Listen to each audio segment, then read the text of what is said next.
Boa tarde. O SBT Rio inicia hoje um bate-papo com o presidente da Ordem dos Advogados do Brasil, Seção Rio de Janeiro, presidente Luciano Bandeira, e o presidente da CAARG, que é a Caixa de Assistência dos Advogados, doutor Ricardo Menezes. Antes de começar o nosso bate-papo, a gente só queria comunicar aqui que todos estão vacinados com as 2 doses, foram testados e estão com passaporte de vacina em dia, e mantendo a nossa distância aqui, recomendada pelas organizações de saúde. Bom, dito isso, a gente já começa a nossa entrevista. Eu vou começar com o doutor Luciano. Doutor Luciano, a pandemia de Covid impactou de uma maneira muito intensa a economia do país e principalmente no Rio de Janeiro. A gente tem visto, nos últimos dias, assim, o flagelo da fome voltando, muita miséria pelas ruas, aqui no centro da cidade, inclusive, e eu queria saber como é que a OAB, qual é o papel que a OAB pode desempenhar na recuperação econômica do Rio de Janeiro. O papel da OAB ele é muito importante, o papel da advocacia como um todo é relevante, porque um dos principais entraves para a retomada do desenvolvimento econômico, além, lógico, de completar esse ciclo de vacinação das 2 doses para todos, quanto mais vacina, mais rápida a recuperação, mas a advocacia ela tem a capacidade de ajudar a desatarem os nós que a pandemia provocou. As disputas, as controvérsias em todas as relações econômicas que tiveram. Então, a advocacia, a ordem, ela tem uma contribuição muito forte para isso, porque os advogados e advogadas vão ajudar a buscar essas soluções, as soluções que vão permitir investimento, desenvolvimento econômico e que os grandes projetos voltem para o Rio de Janeiro. Então, eu tenho certeza que a advocacia, junto com a ordem, trazendo esse conceito de segurança jurídica, vai ter um fator fundamental nessa retomada econômica do Rio de Janeiro, que eu acredito muito. Doutor Ricardo, a pandemia impactou, obviamente, também os advogados, né? O pessoal tem uma falsa concepção que advogado, todo mundo é rico, ganha muito dinheiro, mas a gente sabe que a realidade de muitos advogados não é essa, né? Muita gente não pôde trabalhar em função da pandemia, alguns processos foram suspensos, no auge da crise sanitária, os prazos foram todos suspensos, então as pessoas ficaram sem trabalhar e, obviamente, sem ganhar. Como é que a CAARG prestou assistência, que tipo de assistência foi dada e como é que se pôde ajudar o advogado? A Caixa é um braço assistencial da Ordem dos Advogados do Brasil, né? Seccional do Rio de Janeiro. Na realidade, foi um papel muito importante que a Caixa pôde desempenhar nesse momento de pandemia. Iniciou-se mais ou menos em março de 2020, né? Ela avançou muito na questão junto à advocacia, em relação a cestas básicas, em relação a atendimento psicossocial, em relação à vacina contra a gripe, H1N1, em relação à dificuldade que a advocacia estava tendo no momento da pandemia, que muitos advogados devolveram suas salas, seus escritórios de advocacia, então eles teriam que fazer as audiências virtuais nas suas residências. Aí tem a esposa que estava trabalhando virtualmente, tem os filhos que estavam também estudando virtualmente. A Caixa montou, em parceria com a Ordem, devo lembrar que a Caixa avançou muito em função da parceria que o presidente Luciano teve com a Caixa. Foi realmente uma parceria desde o primeiro momento e a gente pode avançar muito. Inauguramos no Depaoli, ali na Nilo Peçanha 50, sala 1609, para quem não conhece, 17 salas de audiência virtuais. É o mesmo mote que o Luciano está fazendo em relação a muitas salas. E tem mais, avançamos também nos processos físicos encontrados, paralisados lá no TRT, que até hoje, infelizmente, se encontra fechado. Já temos até torcida no Maracanã, mas o TRT continua fechado. E avançamos na digitalização dos processos físicos, para que eles pudessem efetivamente se tornar virtual e os advogados darem andamento e poderem receber seus honorários. Então, a preocupação da Caixa foi muito atuante nesse momento de pandemia. E a Caixa avançou muito nesse momento de pandemia. Okay.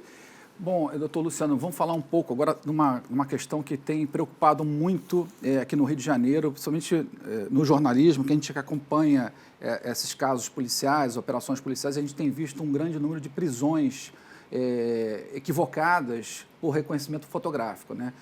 O que a OAB tem feito para procurar minimizar esse tipo de erro? A Ordem dos Advogados do Rio de Janeiro começou uma campanha que se tornou um movimento nacional através da sua Comissão de Direitos Humanos, para debater e mostrar o equívoco desse tipo de prisão. Uma prisão pautada exclusivamente na identificação de fotos nos álbuns das delegacias. Isso gerava uma série de injustiças. Nós tivemos dezenas de pessoas, normalmente jovens, negros, de 16 a 25 anos, presos injustamente. E esse trabalho da ordem, apontando essa deficiência, mostrando a dificuldade que era de se construir um inquérito policial, uma investigação adequada com esse único detalhe de investigação. E a gente conseguiu evoluir muito, chegamos até agora com decisões de tribunais superiores, marcando a posição que já era da ordem, desse trabalho da ordem dos advogados, que é que exclusivamente com a identificação fotográfica, você não pode fazer a prisão, porque isso gera injustiça. E essa injustiça, normalmente, são daquelas pessoas que vivem nas periferias e que têm mais dificuldade de buscar o auxílio jurídico. Por isso que a ordem foi importante nesse momento, auxiliando essas pessoas e mostrando os equívocos. Eu tenho muita felicidade que a ordem contribuiu para a libertação de dezenas de pessoas que estavam presas injustamente. Não, a gente tem, de fato, visto um trabalho dos advogados representando a OAB, né, a Comissão de Direitos Humanos da OAB. A gente tem visto uma coisa que não era comum antes. A gente vê esses advogados, a comissão, atuante nas favelas. Os advogados têm ido nas favelas, uma coisa que não era comum. Isso, de fato, é uma coisa que a gente tem notado na sua gestão. Isso isso tem uma parte, um empenho seu nesse sentido também. Não tenha dúvida, Humberto, porque é uma retomada daqueles princípios que nós temos como advogados e advogadas.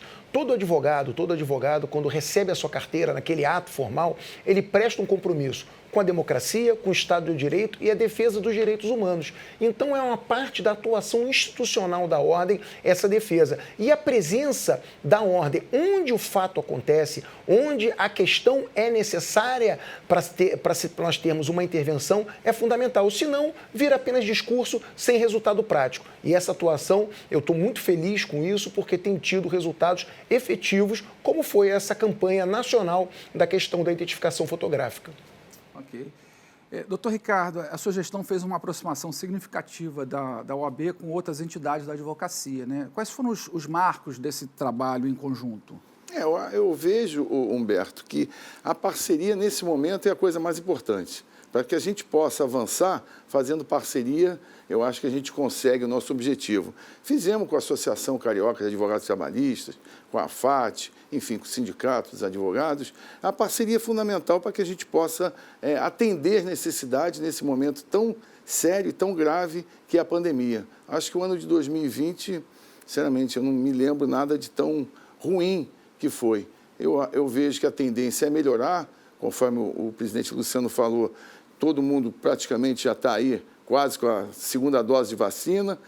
Enfim, eu acho que a tendência é melhorar e o nosso Estado aqui voltar a ser maravilhoso, como sempre foi, né? Muito bem. Bom, então vamos falar agora de eleição, né?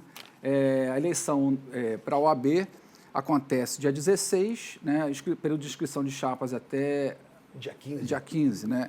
E tem uma novidade esse ano, né? Esse ano vai ter paridade de gênero, né? Ou seja, nas chapas tem que ter um equilíbrio entre homens e mulheres e também tem um sistema de cotas, né? Que tipo de simbolismo isso representa para a sociedade?